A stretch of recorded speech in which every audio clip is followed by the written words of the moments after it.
يا قهري ويا حسرتي، قلبي ضاق من ضيقتي، موت أمي جرح مهجتي، قرة عيني الباهية، أمي غاياتي والظنون، فرقتها علي غبون، شني يا دموع العيون، مثل السيل والساقية، مثل السيل والساقية.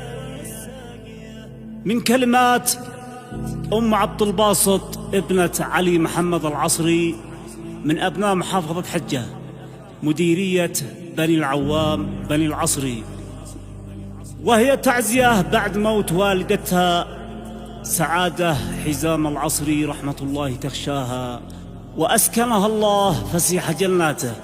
تعزي فيها نفسها ووالدها علي محمد العصري وإخوانها شايف وهاني ومتعب ومحمد وبشير علي محمد العصري وكافة بني العصري. والقصيدة تحكي وتعبر بما فيها وبصوت المنشد حسام سميع.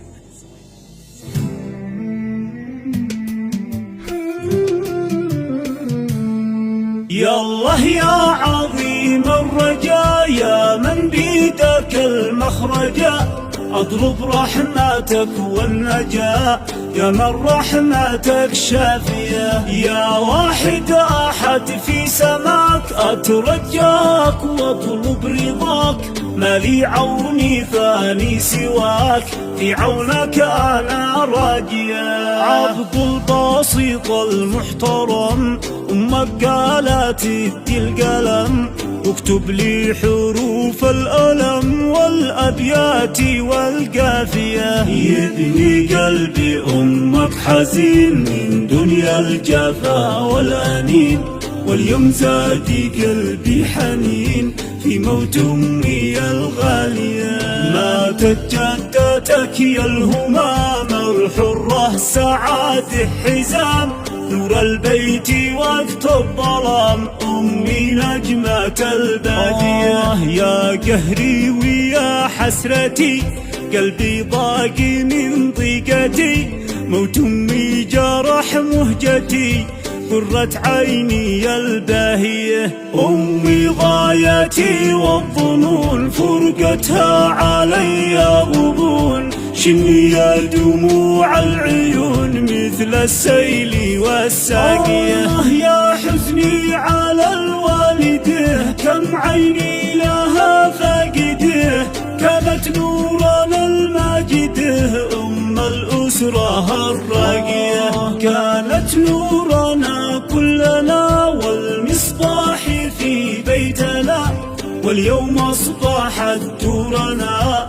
من بعد أمنا طافية. يا قهري مع أسرتي والوالد وكل إخوتي، بعد الوالد مقلتي تبكي والكبد دامية.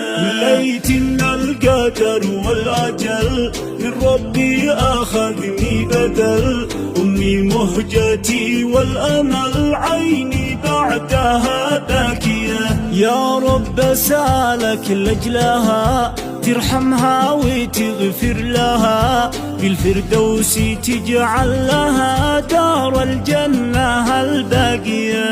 أعزيك يا والدي، يا درعي ويا قايدي، يا من نجمك الصاعدي فوق القمة العالية. صبرك يا أبونا الضنين، يا نور أسرتك والبنين، يحميك أرحم الراحمين، وأتمنى لك العافية. والمقدام يحيى حسين، بطبعه مهذب وزين، له مقداري في كل عين، عاملني بمصطاقية.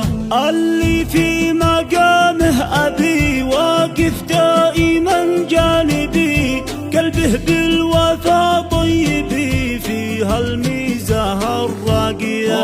واخواني رموز الكرم شايف الشقيق الأشم والأخ هاني المحترم رمز الشيمة الوافية، والنبراسي متعب أكيد ومحمد مهذب وجيد، هولا مكسدي والرصيد نفسي عنهم راضية.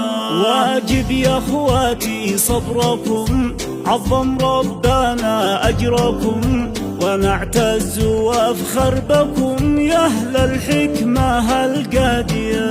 يا إخواني الغالين أدعي ربنا كل حين يحفظكم من الحاقدين في دنياكم الهانية.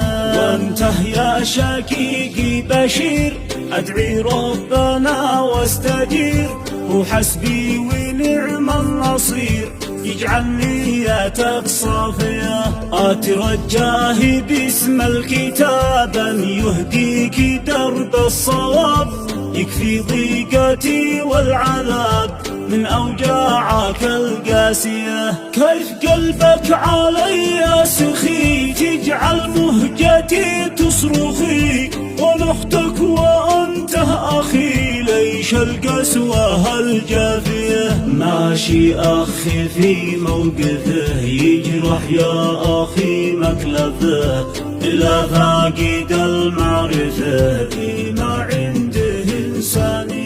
والأرحام وقت العتاب هي دعواتهم تستجاب عند الله يوم الحساب، ومن ينصف الشاكية. لكن ربنا يا الشقيق بيهديك خير الطريق، للأرحام تبقى شفيق تجعل مكلفك سالية. واختمها بذكر النبي المختار طه الأبي اللي حل في يثرب